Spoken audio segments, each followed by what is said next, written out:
Olá, sejam bem-vindos ao Tríplice Invicto. Meu nome é David Jorge, estou lendo Sócrates, a história e as histórias dos jogadores do jogador mais original do futebol brasileiro, de Tom Cardoso.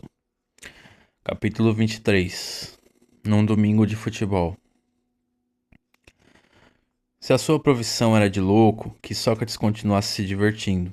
Convidado pelo Canal Brasil para comandar um programa de entrevistas na emissora, o Brasil Mais Brasileiro, que iria ao ar a partir de julho de 2011, Sócrates escalou de bate-pronto o seu primeiro time de entrevistados: Otávio Augusto, Chico Sá, Zé Cabaleiro, José Trajano, Juca Kfouri, Washington Oliveto, Zico, Elifas Andreato, Hugo Giorgetti, Mino Carta e Marcelo Rubens Paiva.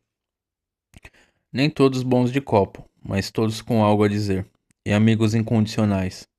Era o que bastava.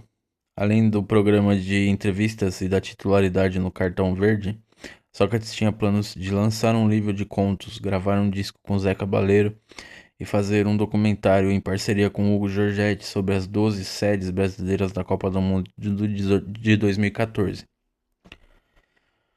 Um dos projetos mais adiantados era o Doutorzinho, projeto inspirado nele mesmo, com as tradicionais barba e faixa na cabeça, desenhada por Luiz Angelotti, cria dos estúdios Maurício de Souza.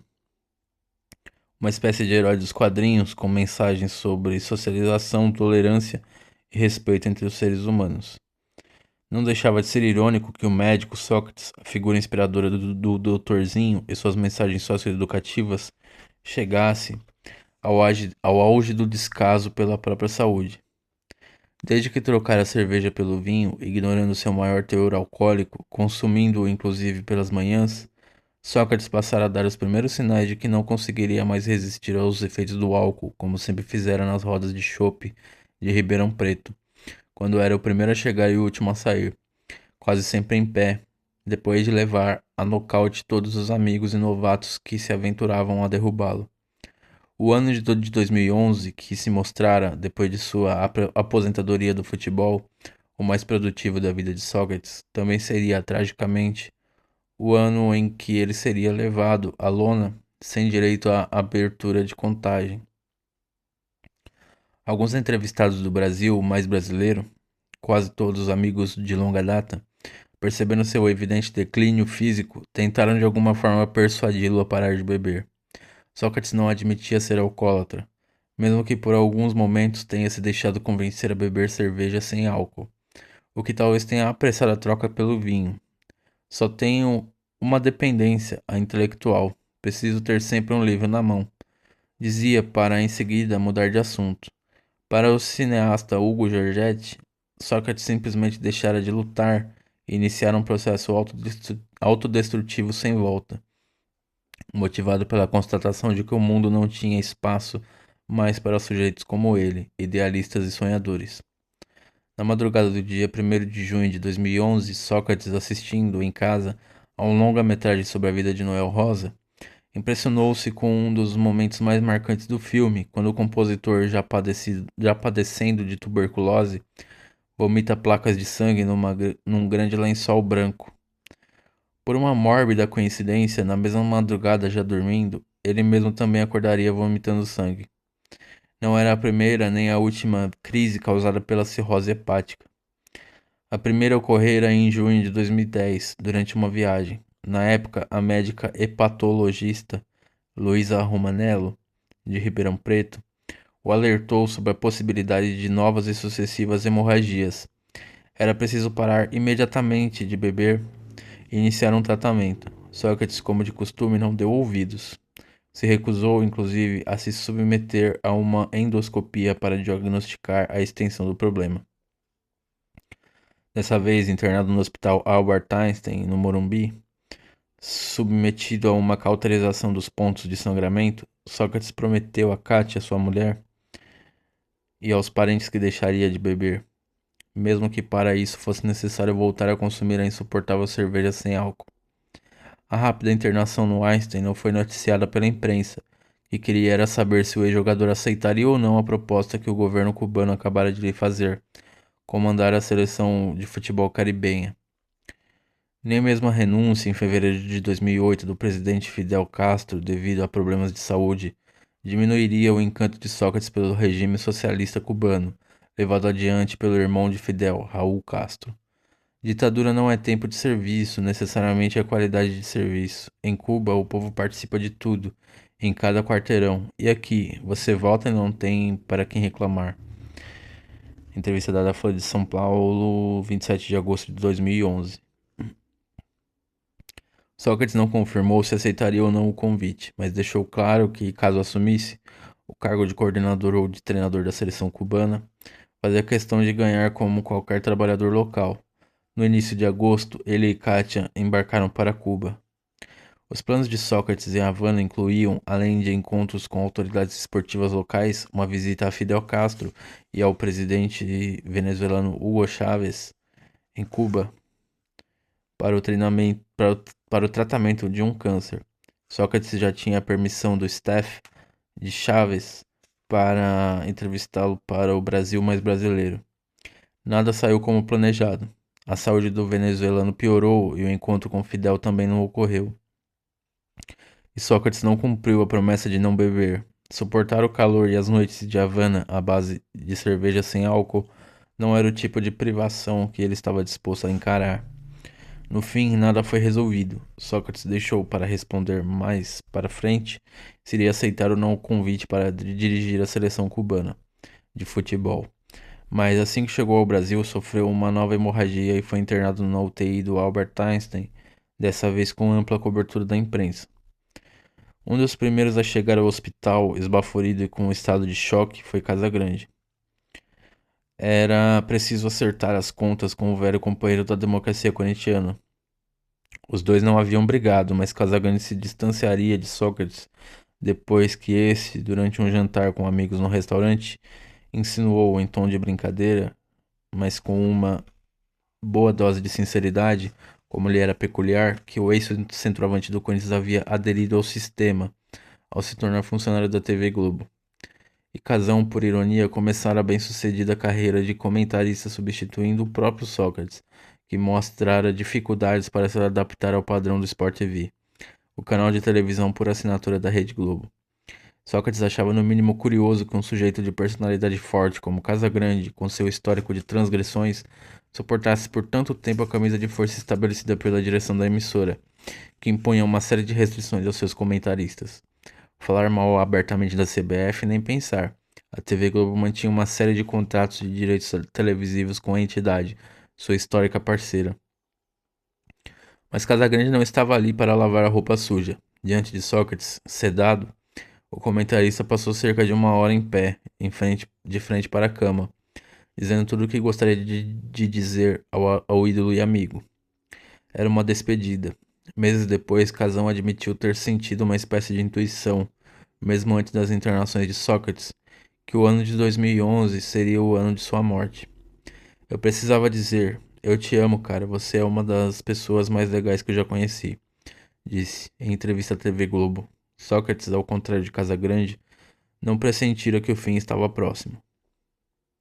Ao receber alta, uma semana após ser internado e passar boa parte dos dias na UTI, período em que os médicos chegaram à conclusão de que era necessário realizar um transplante de fígado, Sócrates demonstrava um otimismo juvenil ao anunciar os seus novos planos, que incluíam um estágio na equipe do seu próprio médico, o hepatologista Ben-Hur Ferraz Neto, e a nova promessa de não beber nunca mais.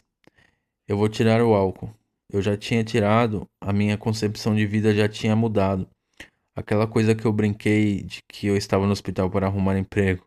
Eu já arrumei, vou trabalhar na equipe de transplante daqui, na parte política, na divulgação da informação, da conscientização sobre a importância dessa questão. Folha de São Paulo, 27 de agosto de 2011. Sócrates estava disposto a cumprir religiosamente o protocolo exigido pelo transplante de fígado em pacientes com cirrose hepática provocada pelo alcoolismo, que incluía, além de 6 meses de abstinência, uma triagem psiquiátrica para atestar que o paciente em abstinência não apresentaria sinais de recaída. Ele admitira, enfim, em entrevista ao Fantástico, programa dominical da TV Globo, que sua dependência não era apenas intelectual. Desde a adolescência em Ribeirão Preto, que ele não sabia como era viver sem o uso de álcool. Nos 40 anos a que submetera o fígado a doses cavalares de cerveja, Sócrates só vivera em curto período de abstinência em 1982, quando Tele Santana o convenceu de que, com ele em forma, na ponta dos cascos, ao lado de Zico e Falcão, o Brasil tinha grandes chances de conquistar o tetracampeonato na Copa do Mundo da Espanha. A abstinência não evitou uma nova e intensa hemorragia digestiva. Uma semana após receber alta, Sócrates voltou a ser internado em estado grave na UTI do Albert Einstein. Em coma induzido, respirando por aparelhos, fortemente medicado para manter a pressão arterial estável, passou a sonhar em voz alta, num misto de delírio e consciência. O Sócrates delirante lutava no Império Romano e fazia par com Cleópatra num filme dirigido por Walter Salles. O quase consciente dava broncas na presidente Dilma Rousseff, que ele apoiara durante as eleições, mesmo frustrado com alguns setores do PT, exigindo que ela não se afastasse das causas sociais e que fiscalizasse com rigor as obras da Copa do Mundo no Brasil. Sobravam gritos também para Lula e para o demissionário ministro da Economia, o conterrâneo Antônio Palocci. Um sonho era recorrente, uma partida entre o Corinthians da democracia corintiana e o Palmeiras dos anos 1960 e 70, comandado por Ademir da Guia e Dudu. Nesse momento, os gritos na UTI cessavam. Sócrates sorria e mexia os braços. Era ao mesmo tempo o regente e o locutor do jogo imaginário. Tele Santana era o técnico dos dois times. O clássico não terminava nunca e às vezes era cortado por cenas de flashback. Sócrates arregalava os olhos, assistia no colo do velho seu Raimundo ao Santos de Pelé golear o Botafogo de Ribeirão Preto no acanhado estádio da Vila Tibério, para em seguida assustar os enfermeiros com uma gargalhada. Estava num treino da seleção de 82, divertindo-se com Éder e Serginho Chulapa. Os médicos lhe deram nova alta e Sócrates saiu do hospital para sonhar acordado. O bom humor continuava o mesmo, intacto, apesar da abstinência alcoólica, das dolorosas hemorragias e das 3 internações. Para os amigos que pressentiam que o fim estava próximo, Sócrates só podia oferecer o seu otimismo e sua voz grave e anasalada. O histriônico cantor sertanejo de sotaque carioca voltara com força total, cantando em uníssono uma canção que parecia ter sido feita para aquele momento. Sujeito de sorte, do cearense Belchior. Presentemente eu posso me considerar um sujeito de sorte, porque apesar de muito moço, me sinto são e salvo e forte. E tenho comigo pensado, Deus é brasileiro e anda do meu lado. E assim já não posso sofrer no ano passado. Tenho sangrado demais, tenho chorado pra cachorro. Ano passado eu morri, mas esse ano eu não morro. Ano passado eu morri, mas esse ano eu não morro. Ano passado eu morri, mas esse ano eu não morro. O diretor José Mojica Marins, que também comandava um programa de entrevistas no Canal Brasil, O Estranho Mundo de Zé do Caixão, quis saber que história era aquela que Sócrates sonhar que era um combatente do Império Romano e o convidou para contar um pouco sobre a experiência quase lisérgica de fazer par com Cleópatra. Os dois passaram a última parte do programa, gravado no dia 9 de novembro de 2011, divertindo-se com os delírios hospitalares de Sócrates. O cineasta chegou a pedir para que o ex-jogador lhe desse uma cópia de suas receitas médicas. Também queria sonhar com a rainha do Egito. No segundo bloco, Sócrates foi Sócrates. Ele se mostrava otimista e esperançoso com seu estado clínico, gravíssimo, mas não com o futuro do país, muito menos com o do futebol brasileiro.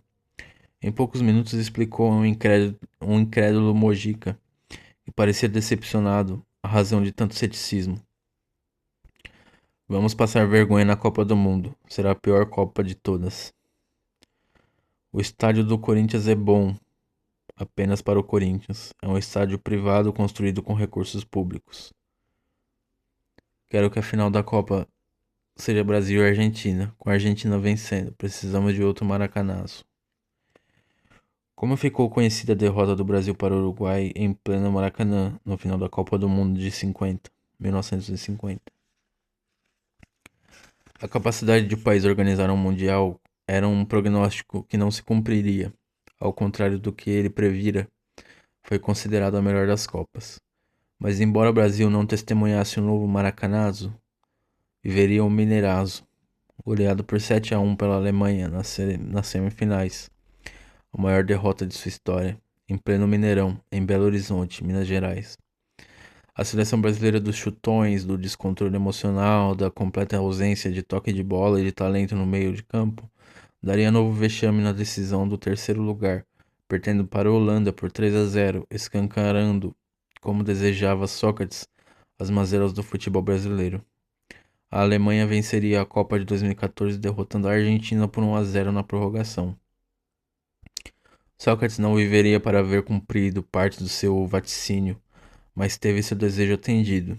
Quando ele morresse, que fosse num domingo com o Corinthians campeão, como confessar aos amigos numa roda de chopp no Bar Empório Brasília, em Ribeirão Preto, mesmo que fosse o Corinthians muito distante do que ele sonhara nos tempos da democracia corintiana. Às 4h30 da manhã, no dia 4 de dezembro, horas antes de o Corinthians entrar em campo contra o Palmeiras, pela última rodada do Campeonato Brasileiro de 2011, precisando apenas de um empate para ser campeão, como de fato ocorreria, Sócrates morria, aos 57 anos, no Hospital Albert Einstein, em consequência de um choque séptico. Era a quarta internação em menos de 5 meses, dessa vez por conta de uma infecção no intestino causada por uma bactéria. Sócrates tornava-se mais uma vítima do alcoolismo, com o Mané Garrincha, outro craque brasileiro que, com suas pernas tortas, desafiara a lógica do futebol.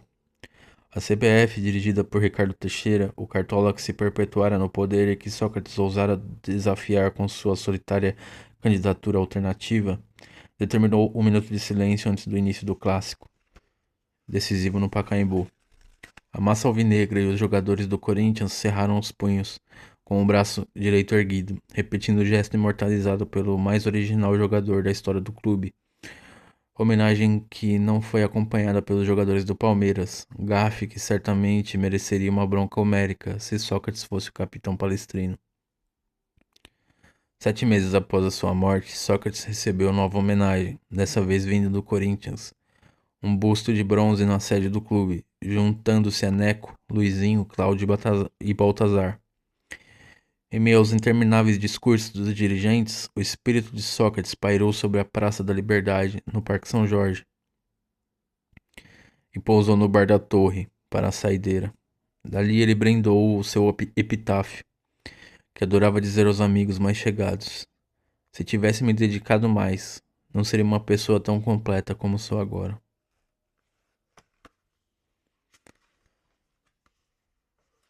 Sócrates, onde você estiver, cara, obrigado. Não fosse você, o futebol seria menos do que é. E eu também.